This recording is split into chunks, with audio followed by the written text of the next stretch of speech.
1-2-1-2 in the place to be. What's up, y'all? How y'all feel out there? Frank Red, locked tight in the dungeon on another edition of the program. And I want to thank you for joining me off the top. There's a lot to talk about. And we're going to do it. This is an interesting time of the sports calendar. A lot of people call it the dead period, but because of the Olympics this year, I don't think that that's really appropriate. Because there's been a lot of good things happening with regard to that. And for sports fans like myself who usually try to find something else to do during these the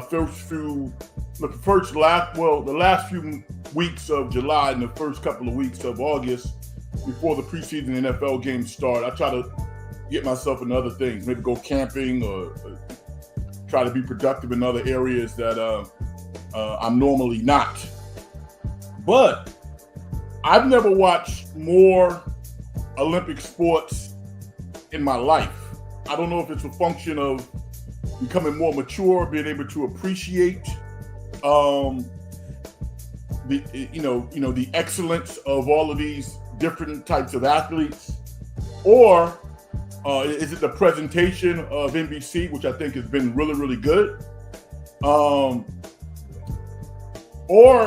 the sports in and of themselves have just improved, and I have more awareness. I'm really not sure why I've watched more Olympic sports this year, beyond just basketball and track and field. There's a lot of things that I've watched.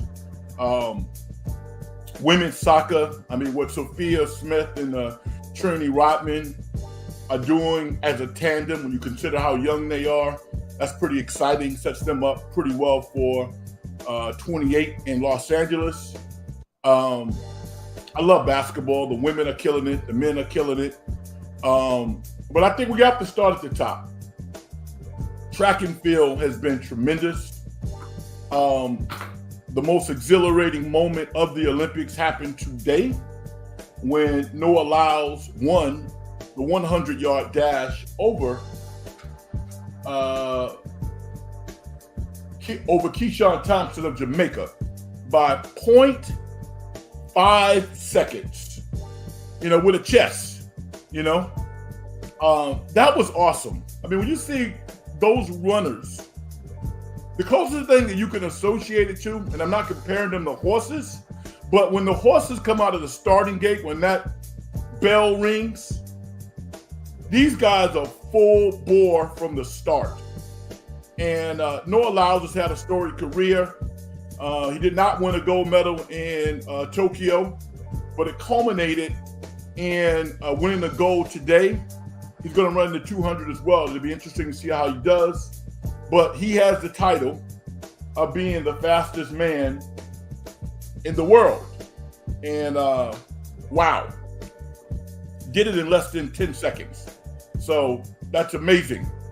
I didn't see the race. Full disclosure, I did not see the race. But China beat the Americans in the relay race. I got to watch that on a highlight. Did anybody see that? That was crazy. That was crazy. I have to see that with my own eyes. All right. But if we want to talk about track and field, feel free. We can do that. I also wanted to kind of turn tonight's show into the type of shows that I used to do on commercial radio when I had a weekly show. And basically, I would do most of the work. I would research all the topics, and I would put them out there, kind of like a first take, undisputed debate type show where you form an opinion on a topic that might be in our consciousness or on the periphery. For example, there's a lot of noise out on the internet and probably in people's minds about Stephen Curry. The question that I would ask you is, should Stephen Curry want to finish his career as a Warrior, not regardless of where they are at the finishing stages of his career, because they don't want to be terrible. But if they're competitive, maybe not championship level, should he just ride it out, or should he seriously consider going to another organization to win another title? When I think to myself, how many players get an opportunity to win 4 championships? He's already won 4. You know, it isn't like the Warriors haven't been good to him and good for his brand. Now, the flip side of that, from the Golden State Warriors perspective, in a month, Stephen Curry is going to be eligible for a 1-year extension for $62 million. A lot of people don't know this, but in Stephen Curry's last contract, Joe Lacob actually wanted to offer him less than a maximum salary, right? And the general manager, Bob Myers, talked him out of it. He came to his senses and he gave him the full max.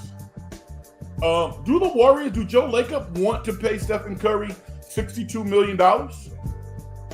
For fans and for basketball aficionados, to me, it's a no-brainer. You know, yes, you do. I remember commentators talking about Kobe Bryant, and I could name some, but I'm not going to do that. But they were saying that the Lakers should not give Kobe Bryant a maximum contract. Are you out of your mind?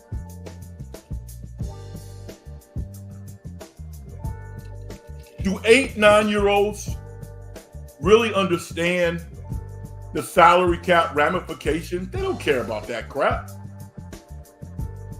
They want to ask mommy and daddy, where's Stephen Curry? Where's my number 30? That's what I want to see. So to me, it's a no-brainer. But for some people who look at sports strictly from a numbers perspective, I guess they like counting beans, these are some of the questions that they ask themselves. You know, to me, he's a Warrior for life. There's only a few players in history who get an opportunity to play for the organization that drafted them. And I want to see that with regards to Stephen Curry. The next topic I put out there is from a fan's perspective, because I'm not a fan of the San Francisco 49ers. I'm a strong supporter. I'm a fan of the players, right? I'm a fan of Joe Montana. I'm a fan of Steve Young, Ronnie Lott, Roger Craig, Brent Jones, you know, Terrell Owens when he was playing, Ricky Waters. But I come from New York. I'm a fan of the Giants and the Jets. And my first team was actually the Washington Ball Club. I'm not going to say the name. We know what the name is.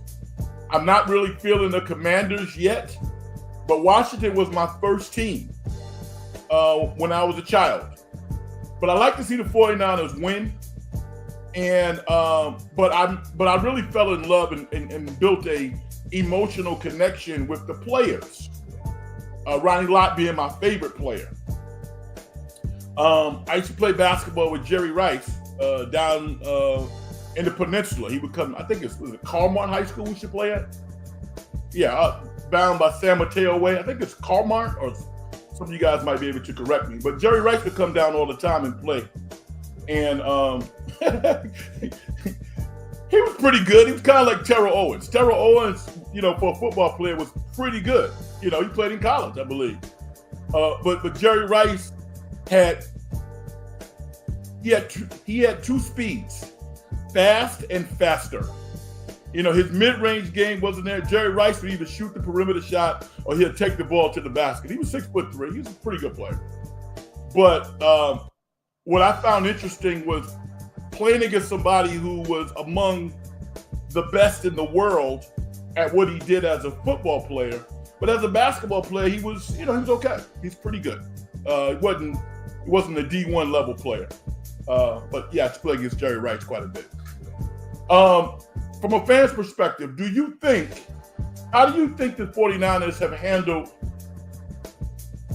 the negotiations with their players?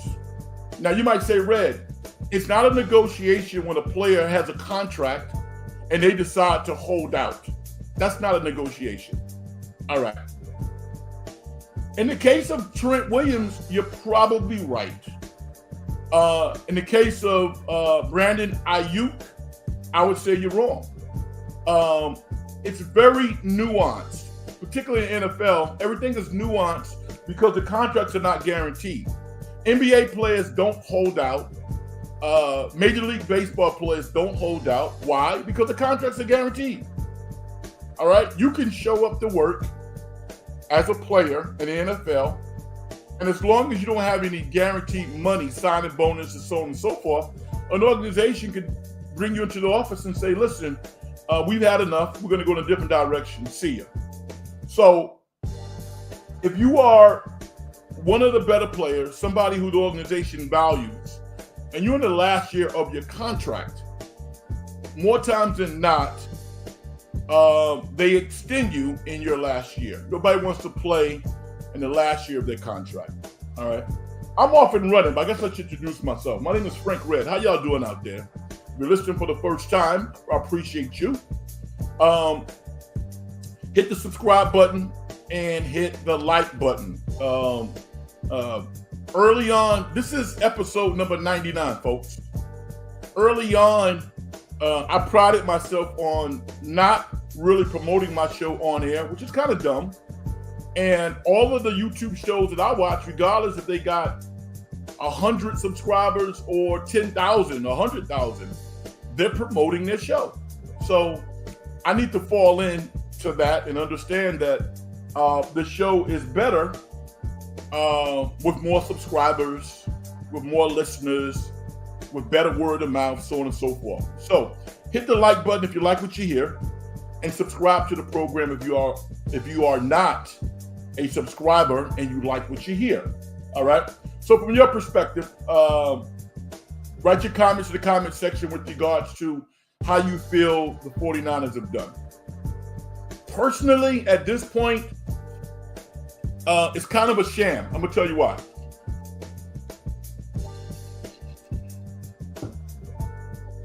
I don't think Kyle Shanahan or John Lynch really care that much if Brandon Ayuk practices or not. One thing's going to happen if you don't practice. Presumably, you won't get hurt. Right? Now, if Brandon Ayuk is still a member of the 49ers leading up to the last preseason game 1, he's probably going to play. And things are going to get interesting. No intelligent human being is going to miss any game checks. And he's due to make $14.9 million this year. That's not nothing. A lot of content creators talk about the lack of leverage that Brandon Ayuk has. He has a lot of leverage. If he goes out and he plays lights out like he did last year, he's guaranteed at least $30 million. Now, is it frustrating to go out and have to prove yourself every year, to get your money? Yeah, it is. But it's worked out pretty well for Kirk Cousins, right? And Kirk Cousins plays quarterback. But how many years as a member of the Washington club and specifically more Minnesota did he have to go out and prove himself every year? He broke the bank, and he's still breaking the bank. So from Brandon Ayuk's perspective, dude, the world's not fair. Everybody's not going to be treated fairly. It's a bad vibe. It definitely affects team chemistry. But if this is how the 49ers want to conduct business, then you got to strap it up at some point and go out there and rep for your teammates and then get your money next year. That's how I feel about it. So, but I'm interested in getting your perspective because I was watching Patrick Willis yesterday speak glowingly about the opportunity that he got from the 49ers and the love affair and so on and so forth. This is somebody who played 8 years in the NFL, was Pro Bowl 7 years, and walked away from the game a la Jim Brown under his own terms. It normally doesn't work out that way. And there's a lot of rumors with regards to why he left. I wish I could get that story because I don't know it, but there's a lot of interesting stories around why and how Patrick Willis was able to retire at such a young age. There's some rumors around him having a tech connection, next door neighbors putting him on. I don't know, but I wish somebody had the story because literally he's at the top of his game when he retired from the NFL. And he talked quite a bit about his humble beginnings. And I think that would make people think that he would have played a few more years to secure financial wealth. He made good money, but I think life after football has been pretty darn good for Patrick Willis. I usually don't get into Hall of Fame speeches. A lot of them, they just get boring to me. Some of them are really good, but I generally don't tune in and watch for 2 or 3 hours of guys talking about their careers. I don't do that. I like the highlights. I really liked what Julius Peppers said. Julius Peppers, to me, resonated with the common man and woman, or however you see yourself. He talked about being a Hall of Famer in whatever endeavor you do in life.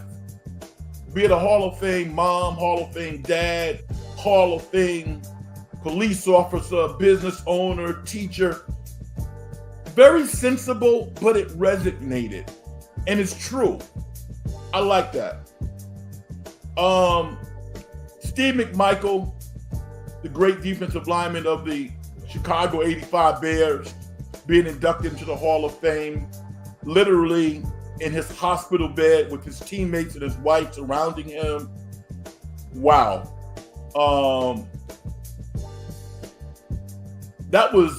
It was striking to watch, but beautiful at the same time. Because as we get older, and some of us live wonderful, healthy lives until the very end, but others are not as fortunate. And oftentimes, the brain and the mind is the last thing to go. And even though McMichael could not communicate, everybody who saw that, I believe, got the sense that he understood what was happening. And he understood the great gratitude and reverence that was being bestowed upon him by his teammates and by football fans and just sports fans and just humans. So that was a good look for the NFL. They don't always have good looks, but that was a good look. I enjoyed watching that. I did. Skip Bayless. Skip Bayless's last day on Fox Sports 1 was Friday. The question that I would ask for you, that I have for you, is does Stephen A. Smith owe Skip Bayless an opportunity? Because, he's already kind of come out and said, nah, we don't want to go down that road again. But it was Skip Bayless who picked Stephen A. up off the mat when ESPN fired him, when he was on his knees, doing guest shots on MSNBC and CNN about the death of Michael Jackson and stuff like that. I'm asking you, do you think that he owes Skip Bayless anything? It's not like he can't give him 1 day a week, and that's going to hurt the brand of ESPN. Now, providing Stephen A. gets his money, he got to get his money first. But after he gets his contract, do you think he owes Skip Bayless an opportunity? I'm still thinking about it. I think it's kind of up to Shannon Sharpe because obviously Skip and Shannon had a horrible falling out. I don't know if they can mend those fences, but I think Stephen A. has to be torn a little bit. I don't know how you feel about that. My name is Frank Red. This is In the Dungeon Show. I thank you and I welcome you to the program tonight. I put a couple of things out there. Man, I did so much research today. There's a lot to talk about, and I'll continue to do that. But I want to acknowledge some of the people who have already jumped in and stepped in the dungeon. I appreciate it. My man Keys. Put my glasses on. These glasses cost like $3, by the way. Keys says, Niners always pay their players. That's why they can't afford Ayuk and Purdy extensions. Next year, trade the man already. He's replaceable. Okay. I respect that. Then why did it happen? Keys always said, Ant-Man reminded me of Dominic Wilkins with that vicious windmill. Let's keep it up, goal or failure. Okay, let's keep it up, goal or failure. All right, I got you. I'll comment on that in a second. Edgerrin James had a great speech as well, going from gold grills to a gold jacket. Love it. I didn't see that. Okay, so I need to check that one out. Glendocious. Thank you for that. Big Edgerrin James fan. Low key. I'm a real low key guy. You know, I came up in an era of sports where, you didn't brag. You know, you make a 3-pointer. You didn't have to have your 3-point sign. Hey, I made a 3. Look at me. No. That was Edgerrin James. And I think that's why he and Peyton Manning clicked so well. Because both of those guys were really low key.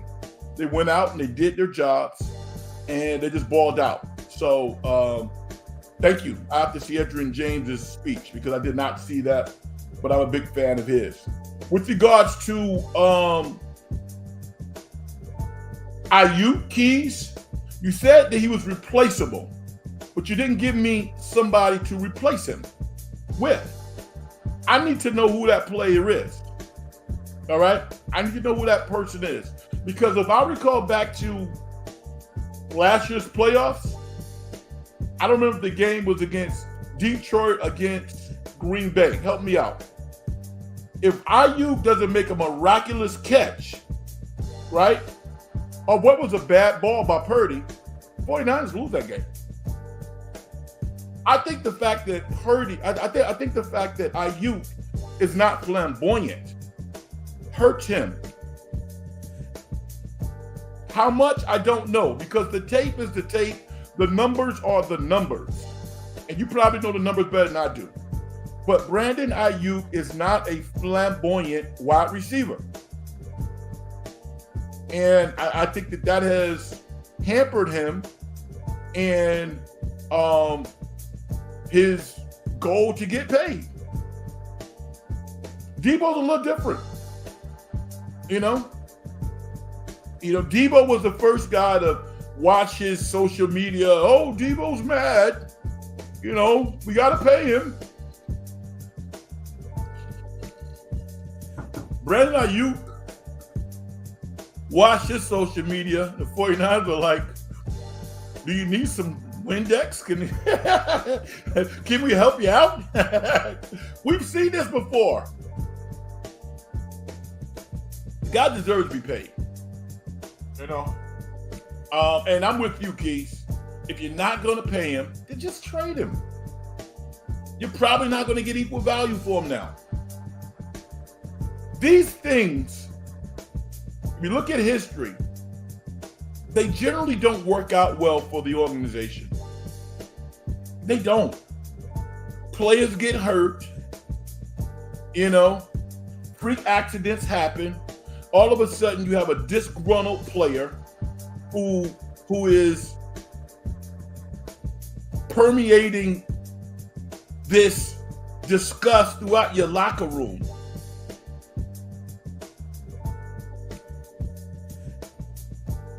I think this whole thing was handled horribly wrong. All right. Another topic. I want somebody to say something good about Farhan. I'm not a Giant fan. I follow baseball. I like to see the Giants win. I'm a Giants fans fan. I like their fans. The fans are really loyal. The stupid fights between A's and Giant fans, I can live without that. All right? You guys saw that stuff on the internet where I think this Giant fan who had like a 415 jacket on literally gets knocked out by an A's fan. It was embarrassing. I mean, the guy was grossly overweight. You know, his heart was probably in cardiac arrest. And he's fighting somebody who knows how to throw a punch and took a shot right to his face, and his head gets slammed on the floor. Why? Might have had kids. He got thoroughly embarrassed. And what are they fighting over? I don't like to see that stuff. The Giants. When I looked at the Giants at the beginning of the year, I looked at this team, I was like, okay, if they win 85 to 86 games, they've had a successful year. You know?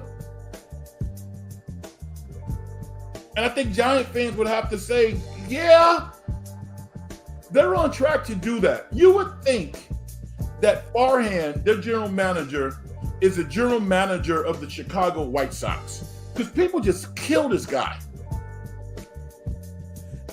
They kill him. And I you know, I'm not going to say that it's unfair. What I'm going to say is it's boring.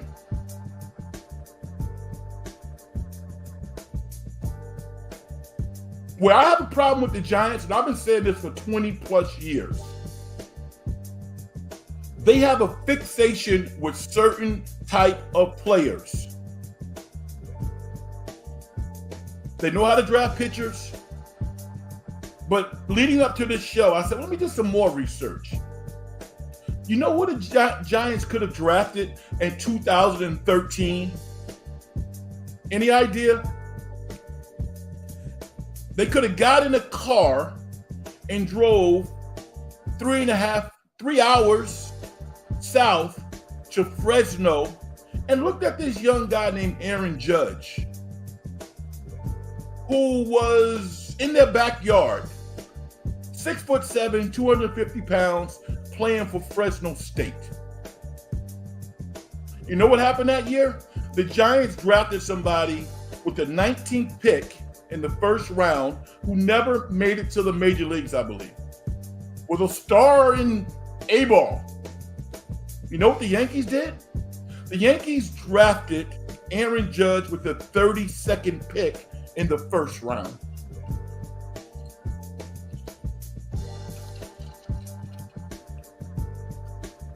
Fire me. I'm not a baseball expert, but how do you not draft Aaron Judge? That's the problem that I have with the Giants. I don't see many guys who look like Aaron Judge, Mark McGwire, Jose Canseco. Those guys don't wear Giant uniforms. Why is that? That's the question that Giant fans don't answer and they don't ask. Heliot Ramos, I might be butchering his name, I apologize. He was drafted in the first round. I didn't know that, but I started doing some research. He was drafted in the first round. And it took him a while to get to the majors. I guess he's injured now, but he's playing relatively well. The other guy that gets beat on, and I think he's pretty damn good, is Matt Chapman. Matt Chapman, I believe 5-6 years ago with the A's, he probably hit around 280, put up big numbers. But Matt Chapman is a solid major league player. And fans beat on him. Is he a 3 or 4 hitter? No, he's not. But Matt Chapman, he's one of the better defensive players in MLB. He got 17 home runs. He got 51 RBI. And he's hitting around 250. On a good team, that's pretty good numbers. You think the Dodgers, a Dodger type team, would like to have him? I guess what I'm saying is that I want less complaining and more solutions. from Giant fans so I can learn. Because you follow the game a lot closer than I do, this particular team. Farhan keeping Blake Snell was brilliant for obvious reasons.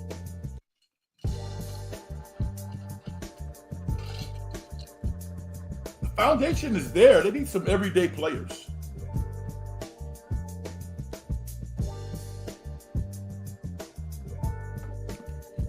Keith, I think you're talking about Brandon Ayuk. He would be impossible to replace this year.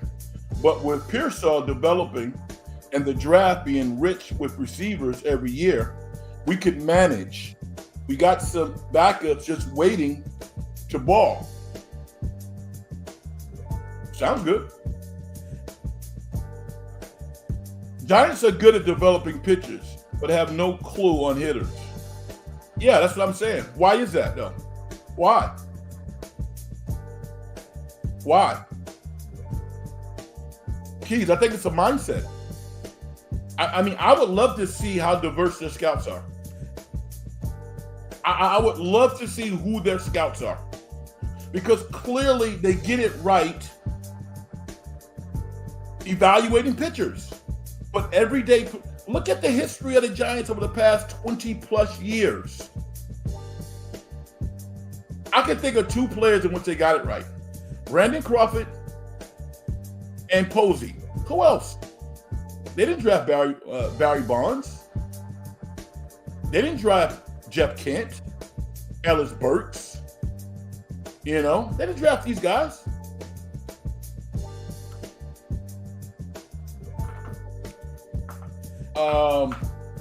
Here's a topic for myself. Selfishly, and you can chime in.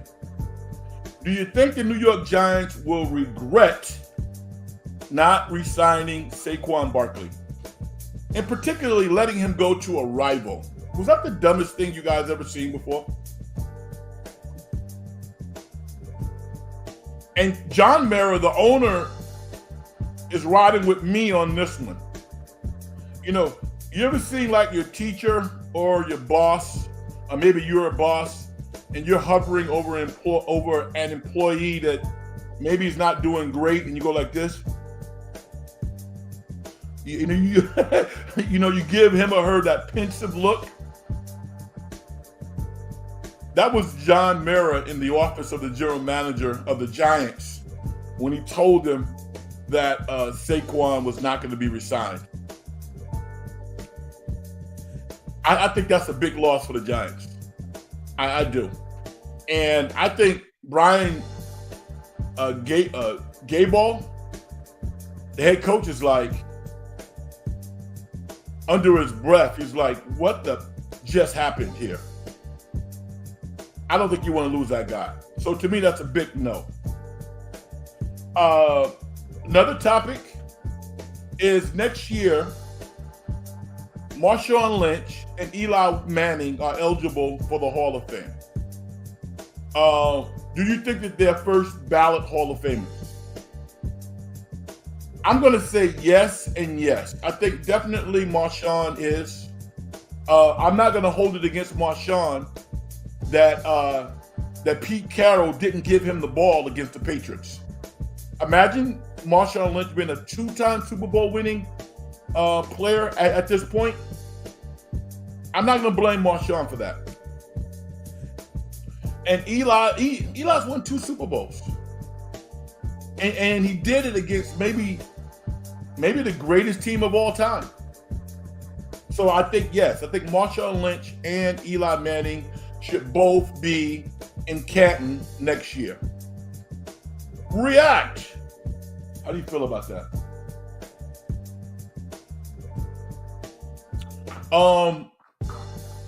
Another topic that I want to surface is, and this is more of commentary. Sha'Carri Richardson, literally one of the fastest women in the world. Young lady out of, out of Texas. 4 years ago, she was disqualified from being in the Olympics because marijuana was found in her system. She had a lot of different reasons why she had used it. Depression, she lost her mom, and there were some other things. A lot of people came to her defense right away. I had empathy for her, but I didn't have a problem with her being disqualified if she got caught. At some point, her narrative changed. And all of a sudden, you saw a new a new perspective in which there was a high level of accountability. Her appearance changed a little bit, but she didn't lose her swag, and she made the Olympic team for the United States and was positioned to win a gold medal, presumably. She didn't win. She lost by a young lady, Alford. But she won a silver medal. And I want to be the first one to say, and I saw this online from Robert Griffin Jr. I don't always agree with him, but this take I do agree with. She is a success story. And I mean, do you know how many people that's representing the United States who are showered with glory and celebration and reverence for winning a silver medal? I don't want this young lady to feel any different about her accomplishments, because to me, forget about a gold medal. She's a gold medal person. When you look at how she has transformed her whole being, I think she has a lot to be proud of. And I think that she lost the race because of technique, not because of speed. Her start is just not good enough. And I'm sure her coaches have told her and tried to help her. So she needs to correct that. But I don't feel bad at all. I'm actually happy for her. Because what she's been able to do when you consider her on-track accomplishments with how she has transformed her life, I think it's phenomenal. I think it is a great example for not only young ladies, but specifically young girls who are dealing with strife and adversity, but I think people in general. So I want to salute Sha'Carri Richardson. I don't know if she has another race. Is she going to run in the 200? I don't know. I don't think she qualified for the 200, if I remember correctly. But I think she's a major success story to me. Key says, no doubt about Barkley and McCaffrey are the two best backs in the league by far. That was a stupid move. Yeah, it was stupid. And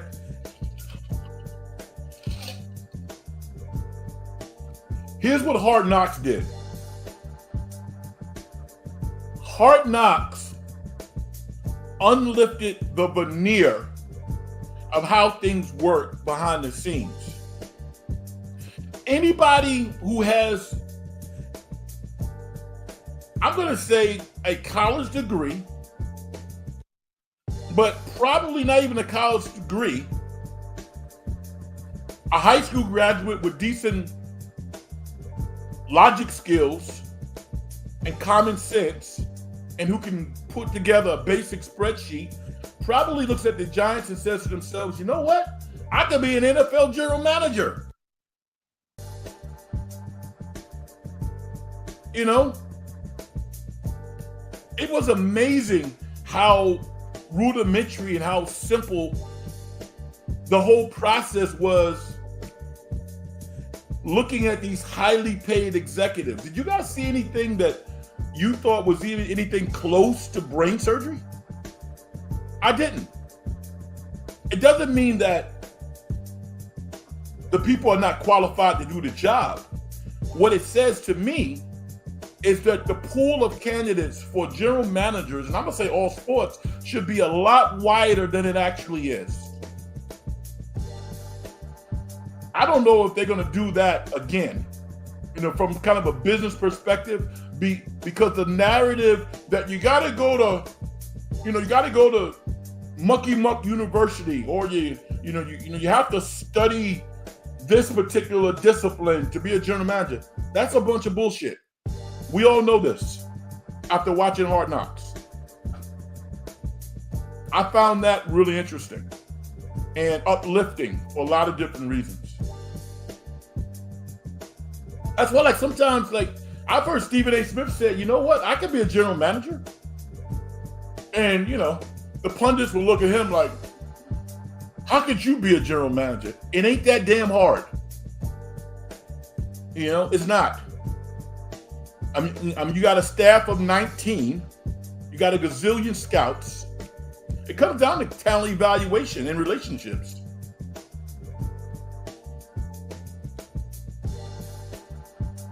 How do you feel about the Olympic women's boxing controversy? Yeah, that's on my list. And I got to delve into it. Let me say this. We live in a society now where if you have any type of brand, public name, and you don't take the popular view on a controversial topic, you're viewed as an imbecile, you're a hater, you're chauvinistic, so on and so forth. I think people who are transgender should fight and participate against transgender athletes. I haven't thought about it enough, but individuals who have more testosterone in their bodies should not be fighting people who have less. I don't agree with it. I don't. And it's a really big topic, obviously, in our society, because from state to state, depending upon who you are, transgender athletes can compete in the, gender that they are defining themselves as such. I want to use the right language because you can come off wrong. But no, I don't think it's right. I don't think that transgender athletes should be fighting women. If you project, if you were a man at birth, and you transition to a woman, but you have innately more strength than the women that you are competing against, I don't think you should compete against them. I don't. Am I an ignorant fool for feeling that way? I don't think so. Where we have done a poor job is we don't educate the public. That bothers me. If I was educated, if our society was educated on this particular topic and topics like this, where there is some, there's some unknown variables, I think people might see things differently. But we have not done a good job educating society. Why? I don't know. Because I'm not a blanket thinker where I simply will draw a conclusion just based off what I see. I want to get the information. But I felt sorry for that young lady who felt that she was being wronged when she was competing against somebody who seemingly was in a more formidable position than she was in competition. I'd be interested in hearing how you guys feel about that.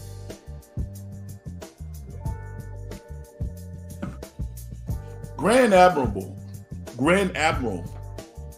how you doing? Devin Booker giving out free shoes in France is awesome. I didn't see that. But let me say this about Devin Booker. And I have one of these topics. One of the topics is, who do you think on the men's, and you can even add women's to this, who do you think has improved their brand and maybe who has suffered a little bit? I think Devin Booker has actually improved the perspective that people have of him. I think he's played pretty darn good basketball. He's been unselfish. He's looked like he belongs. And last year, this past season in the playoffs, he didn't look like it. But he looks like one of the best players in the world. And I like his attitude. I like the way he's moving right now. And it kind of gives me, the idea that maybe he and KD can get things together in Phoenix and have a respectable year. Because I didn't even really have them making the playoffs this year, maybe playing or something like that. But I got to give Devin Booker a lot of credit for how he's played and how he's conducted himself. And I'm gonna look for the clip online about him giving away shoes. Like, I didn't know that he was doing that. But I think that is fantastic as well. Thank you, Grant. Key says, which basketball team is more dominant in the Olympics, our men or women? And are our women huge favorites for gold like our men?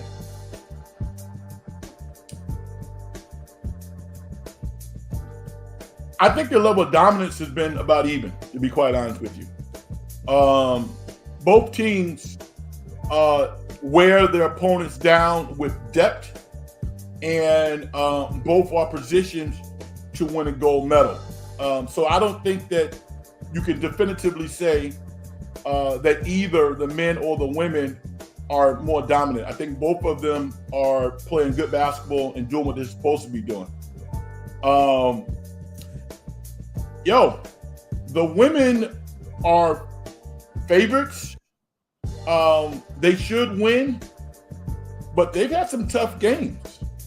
That Belgium, they played Belgium. Belgium gave them a pretty good run.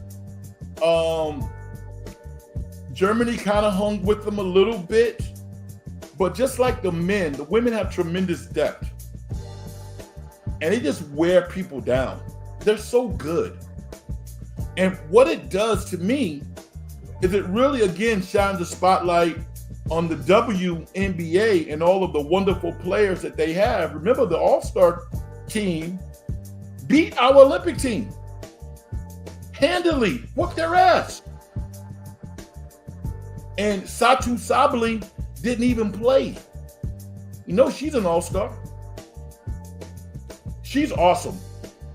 I love watching Satu Sabali. She's on the German team. She plays for the Dallas Wings. Was a teammate of Sabrina Ionescu at Oregon. Smooth. Now she's not in the best condition right now because she hasn't played all season. But her feel for the game and her skill level and the fact that she's a lefty, she's beautiful too. Satu Sabali has it going on, man. Big fan of hers. Big fan. Key says transgender athletes should compete against each other, not a woman, period. That's what I said. Now, that's the simple way of looking at things. And that's logic. Let's take it a little deeper, Keys. What is the criteria for allowing them to compete against other women? You don't see women who are transitioning to men competing against men on a consistent basis. Now, maybe I'm wrong, but that generally doesn't happen. Why? Because they're probably not going to win. That's why, because they're not going to win. There are countless stories about high school athletes, individuals who transition from being a male to a woman competing in women's sports and just kicking everybody's tail. Doesn't feel right, does it? I'm with you. I think that there should be some criteria based on testosterone level, or just have transgender athletes compete against transgender athletes, because this emergence of transgender athletes competing in sports, that's not going anywhere. And it shouldn't go anywhere. People should be able to live their lives how they want to live their lives. I'm in favor of that. But I'm also in favor of fairness. And it just doesn't seem fair to me that transgender athletes are competing against women without a full disclosure, full explanation of the criteria and what does that actually mean biologically and everything else. Glendocious says, what makes the boxing situation unique is that they are not transgender. They were born females and are females. However, they are part of the 1% of females that have the XY chromosome. All right. Okay, so that's what I'm saying. You're educating me, Glendocious. I don't have all the specifics, the definitions. I don't. And I think therein lies the problem. We're not doing a good job educating the public. And maybe you might say, well, I was able to find the information. If you really care, you should be able to find it yourself. And that's a great argument. That's a great conversation to have. But I don't think you can put that onus on the general public. I don't think you can do that. I think people have their lives. I think that if the information is there, it should be more accessible to educate the general public on these issues. How do you feel that way? How do you feel about that? This is funny. Keith says, Devin Booker playing great reminds me of Clay with handles. Yeah.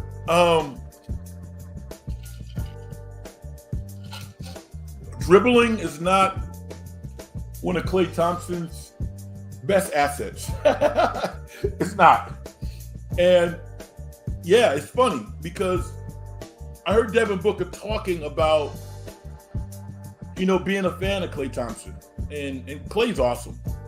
And Klay got some good tape out there this summer, playing pickup ball and dribbling. I mean, he's not a horrible dribbler, but he's not a great ball handler. He's not. Devin Booker looks really good. He really does. So, transgender athletes are shattering women's records in swimming and weightlifting. It's not fair. Yeah.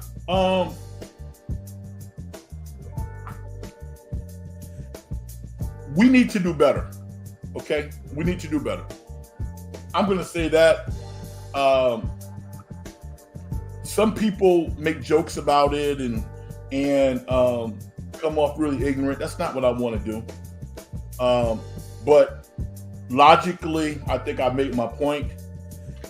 Can I do a better job trying to understand what it means to be transgender and how that plays a role in participating in sports? I can do a better job at that. But to me, we're all human beings. So just somebody acknowledging who they are is fine with me on a day-to-day basis. I don't need to know, the whys and hows. No, I mean, you're a person. I'm going to respect you as a person. That's my foundation for living, to respect people for who they are. Now, when you start to delve into sports competition, it's a deeper conversation. What does it mean to be transgender? Glendocious says that essentially transgender means that if you project as a woman, you were born a woman, you just define yourself as transgender. See, that's not my surface level knowledge of what transgender is. The information that I had was you were born with a genitalia that you don't identify with. So if you were born with a penis, but yet internally you feel that you are a woman and you live your life as a woman and as a girl, that's transgender. That was my definition. That was my understanding of it. Am I wrong? Because that's totally different from what Glendosha said.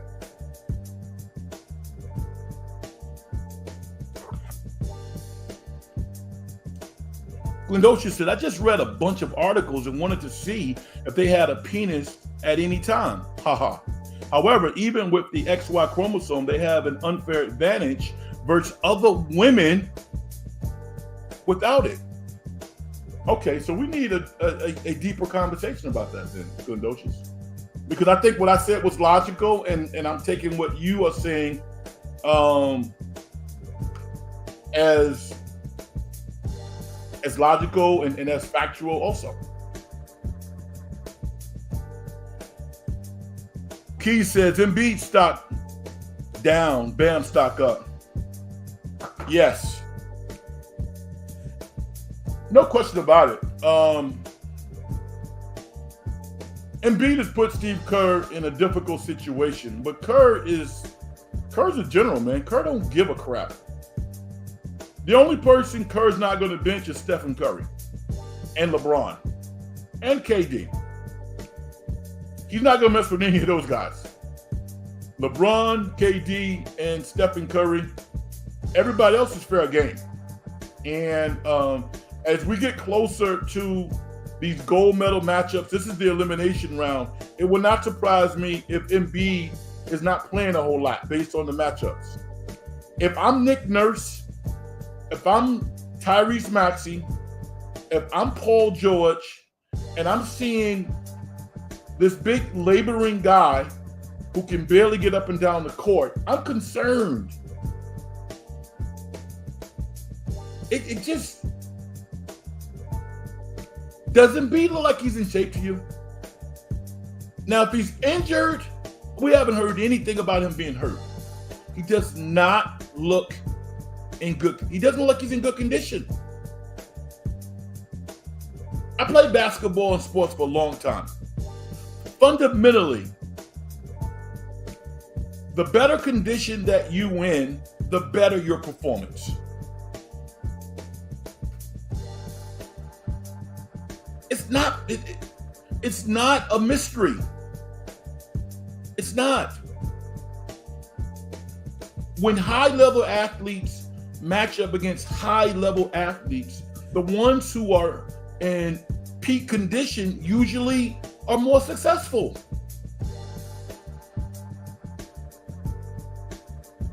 You got to give it up to Anthony Davis. Anthony Davis has walked around with this injury tag, and some people call him soft. This dude, and I got to give LeBron some of the credit. Look like he's turned the corner, man. He's in shape. He's competing, playing both ends. Bam Adebayo, the same thing. Even Stephen Curry. One of the things I love about Stephen Curry is his conditioning. He can't control the efficiency of his heart. And as we get older, our efficiency generally starts to go down. But his conditioning is supreme. The same goes for LeBron. In the history of basketball, there's never been a more conditioned athlete than LeBron James. Never. And I hope and pray that throughout his career, I never hear anything outside of, the obvious rumors about how he remains in such peak shape. Because people start spreading rumors. I hope that never comes to the surface. I hope that it's all natural.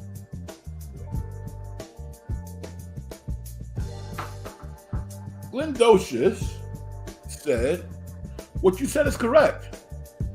But the boxers were never meant to begin with. But the boxers were never meant to begin with. They are biologically a female and identify as female.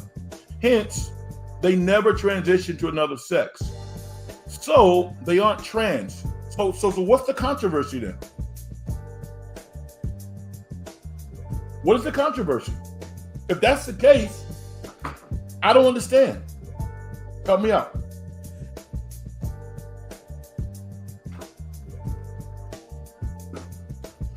They would be trans if they were men who transitioned to women, correct? There are women who were born, with an XY chromosome. Hope that makes sense. I agree with you on the trans topic. Okay. All right. So we're not talking about genitalia. We're talking about chromosomes, something that they had nothing to do with. You know, they have a chromosome imbalance, and I assume what you're saying is that gives them more testosterone, more male hormones, even though that they are women. That's a different conversation. I get it. I don't think that that's the case for every athlete that competes in women's sports, but you did an excellent job articulating that. And I think that is probably very reassuring to a lot of people listening to the program now. And we've all been educated, and I really appreciate that. Thank you.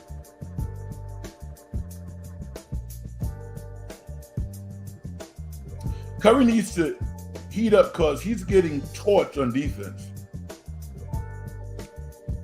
Yeah, he is. And it's funny because when you are not totally confident offensively or defensively, guess what happens? People go at you. The ball finds the person who you're guarding, and the law of averages puts you in a bad situation, and you start to lose your technique a little bit. So I'm watching Stephen because I like to watch the game within the game, and he's a little unbalanced. You know, he's hustling his ass off, but he's being overpowered defensively. And I think part of the reason is 9 times out of 10, bad plays or missed shots don't linger with Stephen Curry. But I think because he had such high hopes and everybody has high expectations of him, the residue of not playing great offense is affecting his defense. And as a result, he's a little slow in reacting on defense. It's not that he's not trying. He is trying. He is hustling, but he's a little preoccupied mentally because he's fixated on the mistakes that he's making on offense. That's my evaluation of him. And Stephen has a problem because he does not play well against contact. He doesn't. You know, so this is a totally different game for him. And he's not adjusting well. Hopefully he will over a period of time. And, you know, we're not used to him missing wide open shots. It's almost like he's anticipating contact because there is more contact. There is more grabbing. Again, it's part of the beauty of watching a LeBron James because LeBron has adjusted real well to the more physical nature of this game. It kind of debunks the conversation and the argument that LeBron would not be great in the 80s and the 90s, and that's a bunch of bullshit. You watching LeBron? We're watching LeBron James play now in this environment. Now, maybe it's because he's matured, but physically he has no problems playing a physical brand of basketball or a game in the NBA where there's less contact. He has clearly been the best player in the Olympics. He's opened my eyes.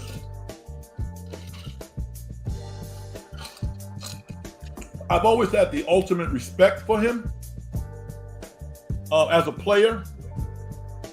Antics, the passive aggressiveness, yeah, not so much. But I've kind of become a little bit of a fan of LeBron, watching him play in the Olympics. I mean, he's the best player on the team. His impact is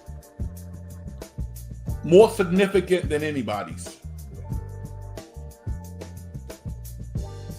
Anthony Davis stock up. Best defender in the Olympics. Yes, he's playing really good basketball. And Ant-Man ain't told a lie.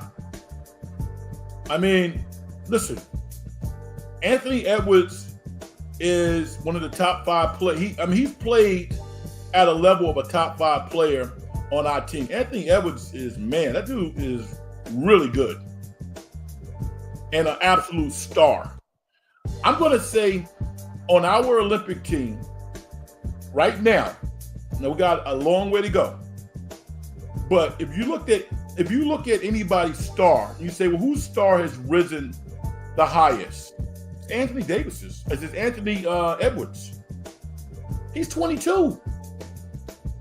22. So in 2028 in Los Angeles, that's going to be his show. You know, he's been outstanding. He really has been. He has a great smile. And he's his own player. I'm not comparing him to Jordan. I'm comparing him to Anthony Edwards. And Anthony Edwards is pretty darn good. At 22? I mean, you're talking about a guy who, if he's not already, in a very short period of time, there won't be many places on the planet where he's not known. It's only been a few athletes in history who had that title or that challenge. But I think Anthony Edwards is on that trek where, you know, he's like a Stephen Curry, he's like a LeBron. It's not a lot of athletes like that. It really isn't.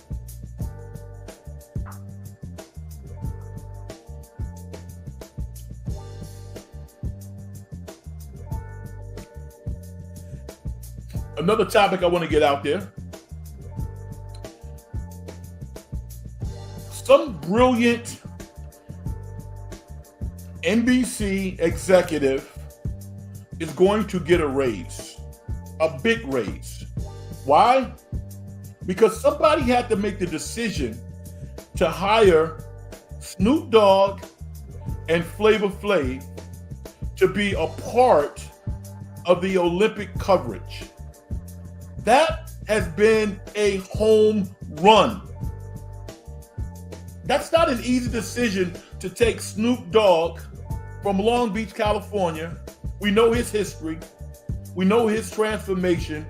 To visualize him ingratiating himself the way that he has in such an exemplary fashion. Flavor Flav promoting women's and men's water polo. Nobody gave a crap about men's and women's water polo. Nobody cared. But we care now. Why? Because Flavor Flav has made us care. Snoop can walk into any room and feel comfortable with anybody. Fans love him. The athletes love him. And guess what? They help move the needle. So shout out to whoever made that decision, because that was awesome. Talk about the contrast between Snoop and Flavor Flav. Totally different. The only similarity that they have is that they are both very charismatic and flamboyant, and very relatable, and very and know how to build relationships. That was brilliant.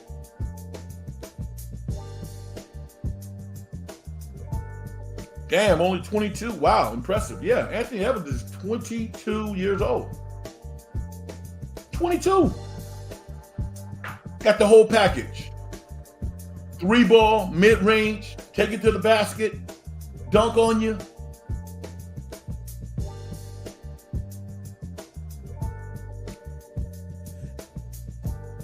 Loving it. Another topic. I put in a lot of work today, as I normally do. Will Dak Prescott be on the Dallas Cowboys next year?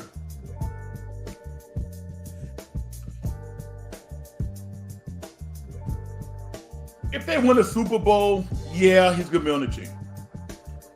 If they make a Super Bowl, yeah. If they make it to the NFC Conference Finals, probably. But I've never been married before. But I have been in a few relationships. And it seems like the Dallas Cowboys and Dak Prescott are checking their bank statements, getting their, getting their ducks in a row, if you will, and lining up to be out of this marriage. And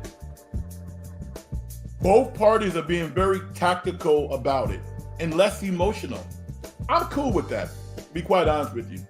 I don't like how Dallas has handled this. Dak Prescott has been set up to be the villain, to be the greedy quarterback, when we really don't know what the numbers are. We don't know what the offers are.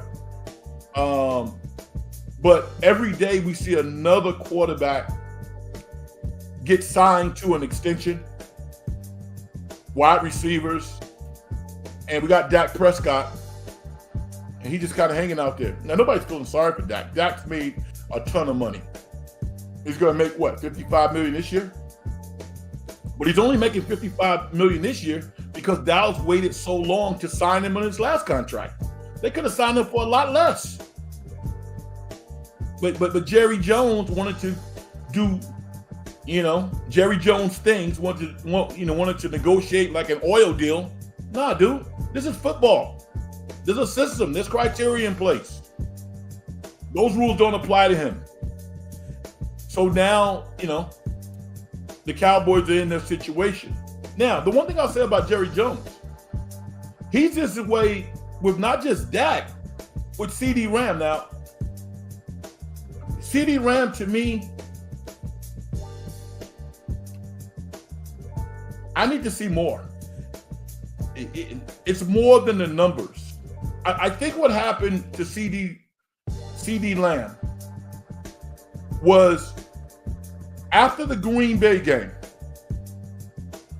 the smart people that the Cowboys have, the smart football people, they broke down the tape. And they saw some of the things that I saw. Some of those interceptions that Dak threw, those balls could have been broken up, or those balls could have been caught. And they were not. And Dak played the heavy. And he made some crucial mistakes. But that relationship between quarterback and wide receiver, talk about a marriage. You got to bail your quarterback out. And I think they're like, okay, CD Lamb is good. But how good is he? Should he be the highest paid wide receiver in football when we haven't even really done anything? They don't want to pay him that. I kind of understand that. But you still got to pay him. He is an all-pro player. And I understand Miami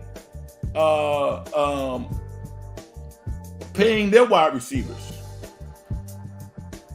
He came to Miami as a Super Bowl champion. Tua's not going to be Tua without, throwing to the best wide receivers in football. I want to ask you guys a question, because I not only follow sports, but I kind of follow personalities in the media as well. Now that Skip Bayless is gone from Fox Sports 1, there's some people in the industry think that Nick Wright is the next star. And maybe they don't need Skip. Maybe they think that they have a star internally in Nick Wright. How do you feel about that? I think he has some interesting takes on sports. I think he's smart. He's funny. I think he really came up when he barbecued Pat Bev. That little soliloquy that he wrote. When Pat Bev disrespected the reporter who wanted to interview him when they lost. The next day, Nick Wright went Jim Rome on Pat Bev, and it was funny as hell. It was like a 45-second, 1-minute narrative in which he just blistered Pat Bev with a combination of facts, wit, and humor, and he did it in a way that not many people can do it. And I think since then, his star has not only been rising internally of that Fox community, but I think from a national perspective, he got a lot of juice. I also think that his family dynamic gives him a perspective that a lot of people don't have. And I think he's talented. I think he's really talented. So it'll be interesting to see.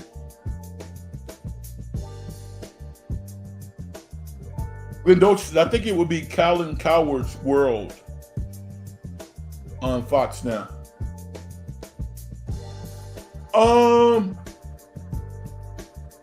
Cowherd is talented. He's very talented. I don't know. I mean, I think he's really good at what he does, and I think that his audience is like, you don't want to mess with his audience. So the idea of moving him somewhere else, I don't think that's something that they really want to do. I think he's a clear star, and he's a clear moneymaker where he is and what he's doing right now. I don't think Fox wants to mess with that. I don't think Colin Cowherd wants to deviate from what he's doing. He's been very successful starting his internet empire, with Draymond Green under his wing and some other folks. So while I agree with you, Glendoch, that he's very talented, I don't think that they want to move him. I think Nick Wright, because of his age, he's 39. I think that he's more likely to maybe get some juice and some opportunities. But I don't think Cowherd is going to be more of a fixture there. I don't think so. I think he's, I think he's probably at the top of where he can be at this point. I also wanted to tell you guys about the movie Twister. I didn't watch the first one. Will Smith and cows mooing and running into my my movie screen. I don't want to see that crap. Big refrigerators running people. No, I'm not. I like CGI when it's used correctly. The Dark Knight.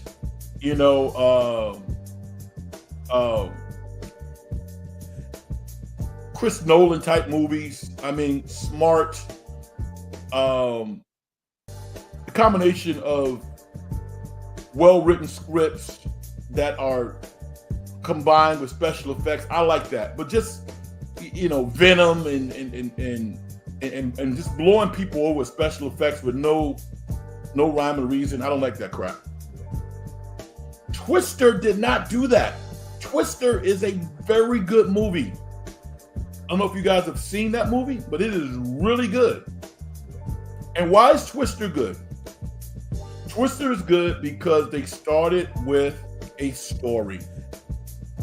If you want to make if you want to have a chance to have a great movie, start with a story. Don't start with the special effects. Start with a simple, sometimes complicated story that touches people, that people can relate to, that has a human element to it. I was shocked. That's what Twister did, and they combined that with, I think, a very strategic and successful way to use special effects. So if you've seen the movie, maybe you will concur or you'll disagree. I'm not quite sure. But I would highly recommend Twister. SG, how you doing? What's up, brother? I'm doing fine.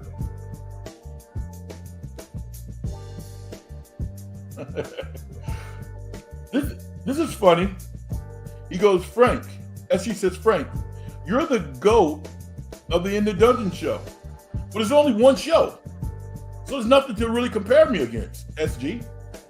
How could I be? It's only one In the Dungeon show. There's nothing to compare me to.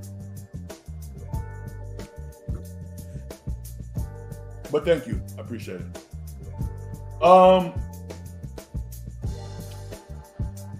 I also wanted to acknowledge our women's soccer team. I'm having a ball watching these young ladies play. And I'm going to tell you why. Because Lexi Lawless, and I forgot the other young lady's name who I like, but she's transitioning into broadcasting. I can't think of her name, but I got a really long nose, which I think is very attractive. Excellent player. She just retired. They beat the crap out of our women's team in the World Cup. And I didn't think they were that bad. I thought that they lost to a better team. I think they lost to Japan, maybe. But I think they were trying to do TV. And when you do TV, you know, you got to be mean. You got to be controversial. You got to tell it like it is. But you don't. You know, you need to be yourself. That's all you need to do. Julie Fowley, I think, is excellent in her commentary. She's a former Olympic gold medalist, you know, but she's very compassionate. She tells the truth, but she's very compassionate. I like her commentary. So I've enjoyed watching the women's soccer team evolve and emerge. And my favorite player on the team is I guess lower back, Garmer. Last one was Garmer, played at Stanford. Rarely ever makes a mistake. And I'm not a soccer aficionado, but I really got into it during the World Cup. And I have a really good friend who's like a soccer expert, and he educates me on the sport. But Garmer is awesome. You don't have to even know soccer to know how good she is. She rarely makes a mistake. You know, she doesn't get nervous if the ball's in her zone. She knows how to clear the ball. She's fun to watch, man. Sophia Smith is an absolute star, and Trinity Rodman is a star.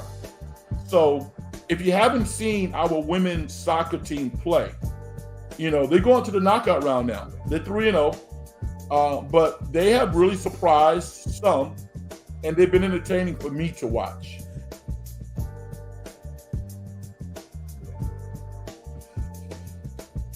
As she says, Suni Lee and Simone Biles are two of my favorite gymnasts in the USA team. I like Suni Lee. I mean, the gymnasts are fine. I just think that it doesn't seem real to me. It just doesn't. I think those girls are so competitive with each other, which is not bad. There's nothing wrong with that. But, you know, I don't get all the hugs and all the kisses and, you know, I don't get that.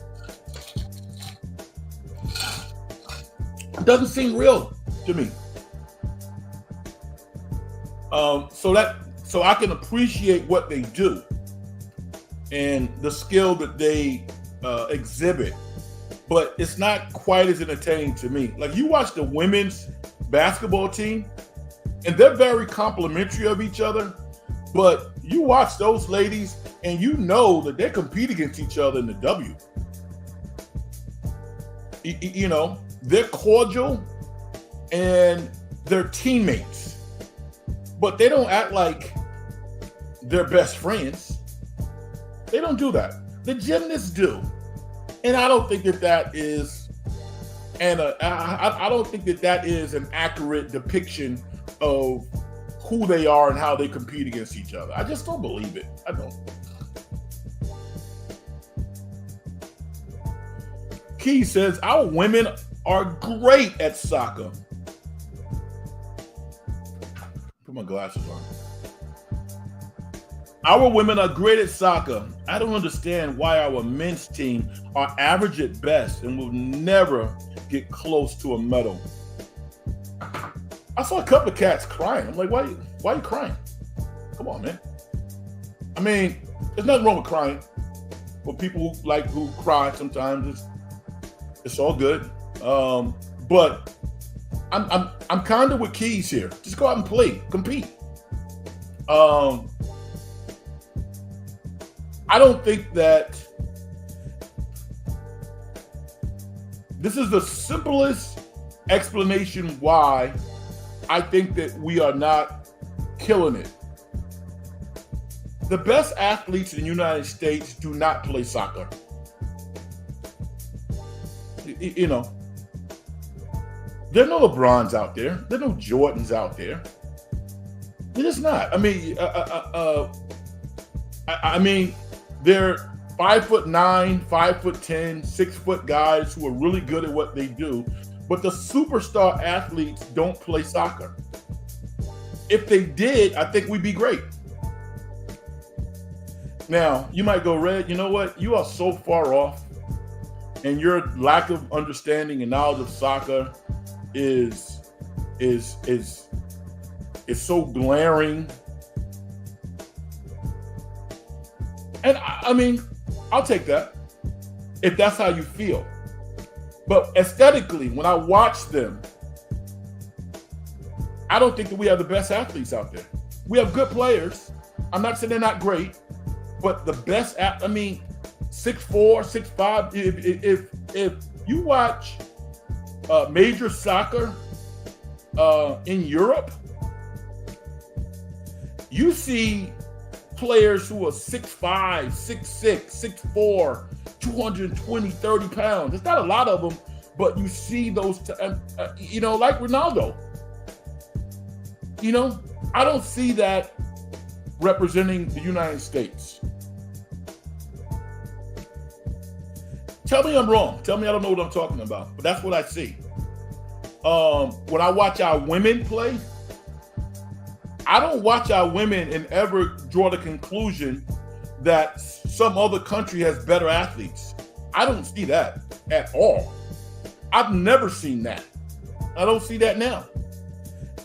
But when I watch the men, and I don't watch the men as closely, I don't. But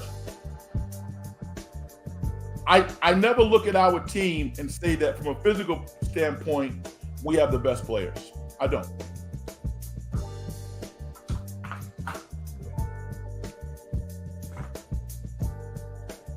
My name is Frank Red, everybody. Let me reset for a second. This is In the Dungeon Show.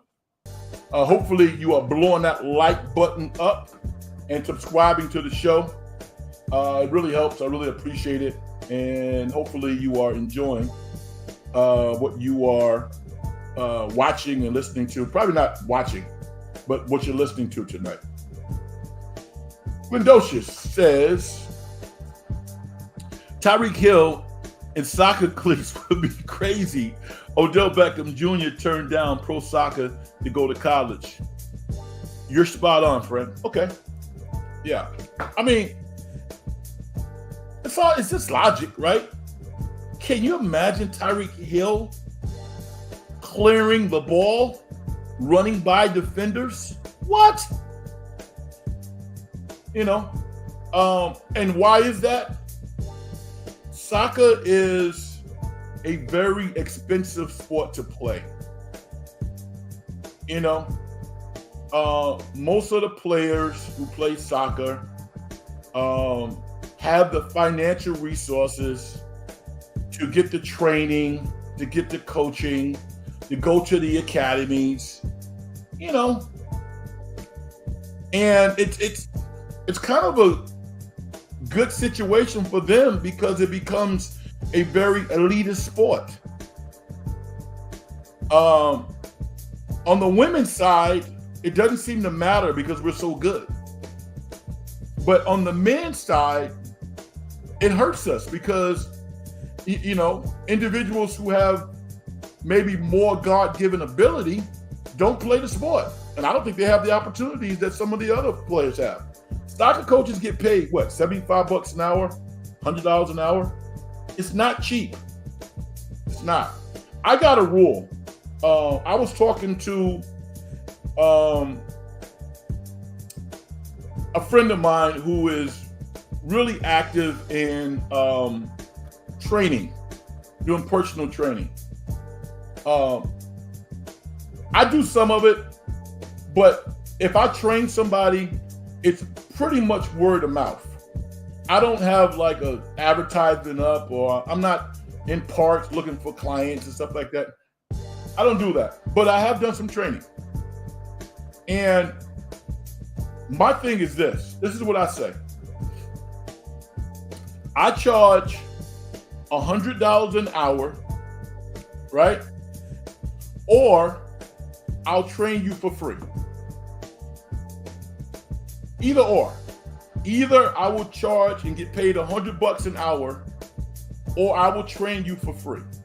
Why? Because my time is very valuable, and your time is very valuable. And I'm really good. I'm a really good coach. I have never trained or coached a player who did not get better. Never. Never. I'm all in it. I break it down from the start. You know, I ask you, well, what do you want to work on? What do you want to become good at? I can teach every skill in basketball. I go to your games. You know, we will have evaluations. You know, I'll write up reports. I do all that stuff. It's important that you become better. But you got to go 100%, because I'm going to go 100%. And if we can't value each other's time, then I don't deal with it, because I don't want the money. I don't need the money. You know, my reputation's on the line. And hopefully you can hear me talking through this, because for a lot of people, training is a business. That's what it is. And it can be a very profitable business. It takes a lot of energy at this point in my life to, to get out there and sweat and go hard for an hour or two. It takes a lot out of you when you're doing it full tilt. If you're out there bullshitting, stealing money and having kids fart around, then that's a waste of time. And you're just taking parents' money. You know, it's not worth it. But when you have somebody who really wants to get better, they're really passionate about the game, they have talent. It's one of the most exhilarating things that anybody can do to pass on knowledge. I love it. I love coaching. I love it. But I don't waste time. I don't. If we're going to get out there, then we're going to work, and I'm going to teach you the skills that you need to learn to get better. Will you be a superstar? I don't know. But you will get better. You will get better, because I've had great coaching. I know what great coaching looks like.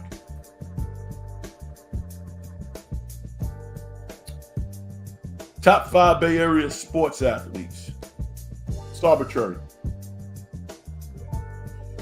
I love all your content. Specifically, what of my content do you like? What is it? You make statements. Tell what am I doing? You know, what am I doing well? What do you like?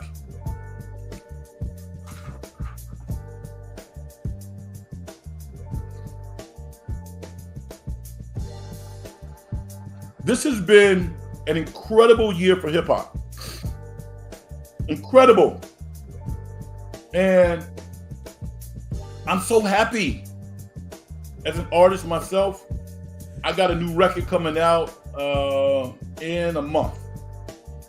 Be on the lookout for that. But the great Pete Rock and Common has a new album out called The Auditorium.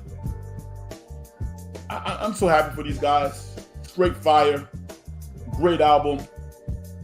Corday and Lil Wayne have a joint called Saturday Morning. I've been playing this song all week. I love this song. great song. Corday's a superstar. I don't know if he still is, but at one point he was the boyfriend of Osaka. The great tennis player from Japan. I think they have a child together. But they are equally talented in their field of endeavor. He has a rapper and she has a tennis player. Corday's dope, man. He really is. And what a talented cat. And Lil Wayne says that he doesn't write anymore. When he's in the studio, he doesn't write. Jay-Z apparently doesn't write. I don't get that. I don't. I got to write all my stuff down. If I went in the studio and just started rhyming off the top of my head, yeah, you could have a moment, but it's a lot of hits and misses. A lot of people think they can do it, and maybe they smoke some weed and they, think that what they're doing is sounding good, and it doesn't sound good a lot of times. It takes a special talent to go into the studio and rap off the top of your head and actually do something that sounds good. But Lil Wayne can do it. He's done it. Now, everything he does doesn't always hit the same way, but the rhyme that he spit on Saturday morning with Corday sounds like he went off the top of his head, and it just works. It's outstanding. It really is. So, big up to Lil Wayne and my man Corday for doing that thing.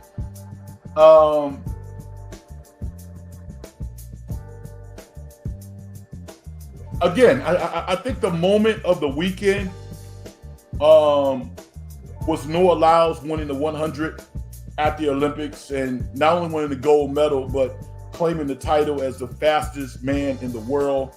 That was the moment of the weekend in the world of sports. The San Francisco Giants are 56-57. They're slated, to win 81 to 85, 86 games. I think it's pretty damn good. Based on what all the prognosticators said, they're probably on par. Their general manager gets beat up a lot. I don't think he's the best general manager in baseball, but I don't think he's as bad as people make him out to be. Glendocious says that Oakland's own La Russell is the most talented up-and-coming rapper in the Bay. Check him out if you have. Oh, no. I know La Russell. He's dope. He's really dope. And beyond being dope, La Russell is a businessman.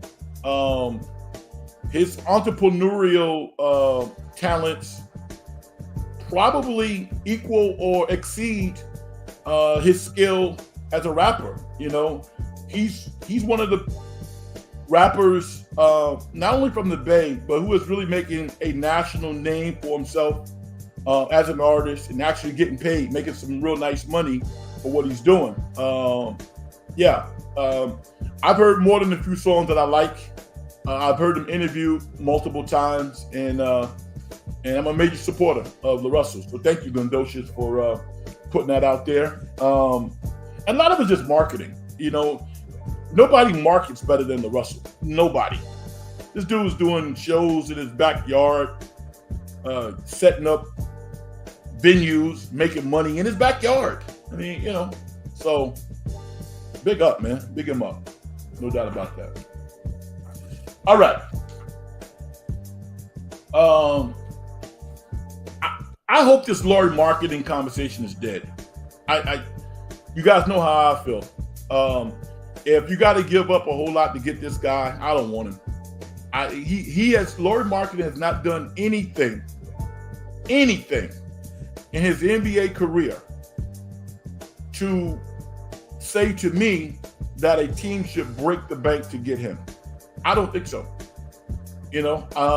I think the Warriors could get him at the trade deadline, for like a pick or something, a player and a pick. They don't need to do anything right now. Nothing. And let the Utah Jazz set the market for him. You don't want this guy coming to your organization with a certain vision of his value, and you don't have the same vision based on what you've seen on the court, based on wins and losses. You're like, dude, how are you drawing this conclusion? How? The most important criteria for any player to be paid is what? Winning. That's what it's about. It's not about anything else. It's about winning. Look at Draymond Green and Stephen Curry's win-loss record throughout their careers. It's astonishing how much they have won. That's why Draymond Green, winning. Look at Larry Marketing. Not very good. It's not that hard, folks. Now I don't know what the like button count is. I can't see it from my perspective. I don't know how many people are watching. I don't know any of that stuff. But hit the like button and subscribe to the show if you like it.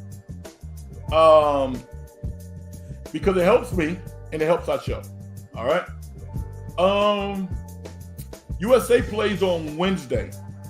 So I'm going to do a show on Wednesday. All right. So stay tuned for that. Be on the lookout for that. I want to thank the people who have stepped in to the dungeon tonight. I really appreciate it. We've had a great weekend of sports, and I anticipate over the next week or so, it's only going to get better. NFL football is here. Jaden Daniels of the Washington Commanders is going to play in the first preseason game. I can't wait to see that. He'll probably play a quarter or so. So that's something to look for. And the 49ers are going to be on the field, and your favorite team. The NFL has such a great product that literally you can watch any two teams play and be entertained. No other sport is like that. No other sport's like that.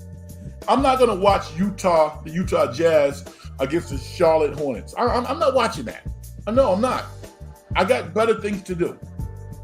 But I'll watch the Chargers against New England all day. I'll watch that. Football just has that attraction. Why, I don't know, but it has it. You guys can't see, but I got a new chair. This chair that I'm sitting in right now is unbelievable. Literally, man, I got so lucky getting this chair. So, be happy for me. All right. Success and getting paid is a manifestation of the whole process. If you as an individual don't do things to help other people make their lives better, as far as I'm concerned, you haven't done nothing. Hit the like button and subscribe to the show. My name is Frank Red, and this is the In the Dungeon program. Be on the lookout for a show on Wednesday. Everybody have a great start to your week. Peace. Good night, everybody.